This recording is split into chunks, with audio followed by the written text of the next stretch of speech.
It's 2023 and it's time for some new horrible maps. As usual, most of these were sent in by you guys, so let's see what the next batch of cringy cartography has given us. First, we have a map sent in by Ethan, and it's supposed to be a map of the state of colonization around the year 1700. There's also a few mapped out early European colonial explorer routes. Aside from the sloppy borders everywhere, there are a few inaccuracies like showing Portugal controlling areas of Eastern Africa it never possessed. I'm also not sure if this blue color is supposed to be Russia or the rest of Europe put together, because on the one hand, Russia and Moscow are labeled here, but it also labels the Norsemen as blue too. Regardless of which one it is, the fact that there's no label in the legend saying as much, and that I can't tell without it, means that it's still bad either way. This isn't the worst colonial map I've seen, not by a long shot, but it's still pretty bad. 4 out of 10. Next, we have a map sent in by a user named Sakatu, and it's really more of a collection of 6 maps. It must be from some sort of unnamed website based on the layout, although I was never told. There is one map for each of the 6 inhabited continents, and they are definitely not the same level of accuracy across the board. Why does Africa own the equivalent of the Roman Empire in a dried out Mediterranean? Why does European Russia not exist on any of these? Who approved of that Greenland? I think the best way to fairly rate this is to rate each of these 6 maps on their own merits and then average the score. Let's see, I guess that'll be a 1 out of 10, then a 3, 9, 4, 7. That one's pretty good, but it's missing the Falklands, so that'll be a 9. That averages out to a 5.5 out of 10. Before we move on to the next map, I'd like to talk about this video's sponsor, Ground News. It's always important to keep up with current events, but even more importantly, it's good to know what perspectives the news are coming from. You gotta have better critical thinking and be aware of bias after all. Ground News is a platform that makes it easy to swipe between headlines to discover which details are being emphasized, exaggerated, or even left out entirely in a news article. You can also see how the news is being spread or ignored across the political spectrum with their tools like with the blind spot feed. Some stories just aren't being covered by everyone. Oh, look, a story that's actually balanced in coverage. That's very rare. I appreciate being able to filter the news this way, and if you click the link below to try Ground News, you can get it for free, or you can subscribe to get access to all the features you see here and support a team of independent media outsiders working to make the news landscape just a bit more transparent.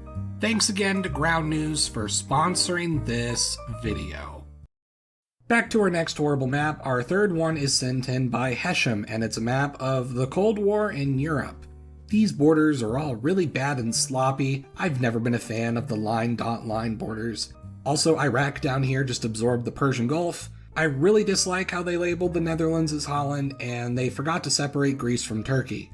There's also a dotted line border that's supposed to represent the Soviet Union's borders before World War II for a comparison, but in adding this border, they accidentally colored areas west of it as Soviet-aligned nations, rather than a part of the Soviet Union itself. This one is all around quite a bit of an awful mess. 5 out of 10.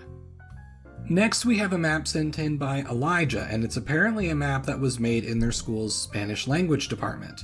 Since this appears to be hand-drawn, I don't want to be too harsh. If anything, it's kind of charming. But there are quite a bit of awful borders here, as well as a few bodies of water that weren't colored in, like the Caspian and Aral Seas over here. I was also originally going to remove a point over them not coloring in the Philippines as a Spanish-speaking country, but then I realized that while Spanish is a significant language in their culture and history, it's apparently not in fact an official language. So if we go by countries that have Spanish as an official language, then it's actually accurate in that department. Pun intended. I can't be too hard on this. 7 out of 10. For our penultimate map, this was the one map not actually sent in by another user. It was one I saw online when a notable US politician retweeted it trying to score some points with a meme. Now, this is horrible maps, not horrible politics, so I'm not going to care about the tagline of the meme here. However, since the idea is supposed to show a globe with only the United States, this map is absolutely terrible, because in an effort to Photoshop out the other global countries, they ended up sinking Alaska, Hawaii, the Upper Peninsula of Michigan, northern Maine, and the former Gadsden Purchase into the ocean. Wait, actually, I think this spot right here is supposed to be Hawaii? I can't quite tell, there's something there. And of course, this means that Puerto Rico, the Virgin Islands, and other US territories are left out as usual. Now, I can't imagine the representative who tweeted this had a secret vendetta against these specific places. They probably would never have noticed these mistakes in the first place. After all, they tweeted it. But since you're a federal representative, you should probably at least know the shape of your own country. 3 out of 10. For our final map, we have a map sent in by NOAA, and it's supposed to be the official seal of the Port of Oakland in California. Wow, this is one of the ugliest things I've ever seen. I get it, logos simplify things. It didn't have to have perfect continental shapes, but surely they could have done better than this. Like, this isn't printed on a cup, this is in pavement. China is missing on this map, and I imagine most imports going into Oakland come from China.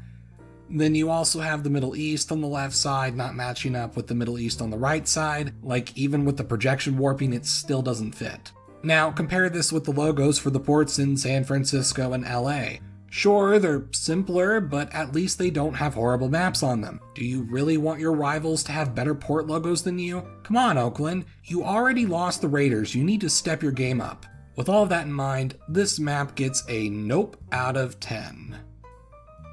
Thanks for watching. If you'd like to see more, you can click subscribe, or you can click the link to the playlist of the other horrible map videos right there on your screen.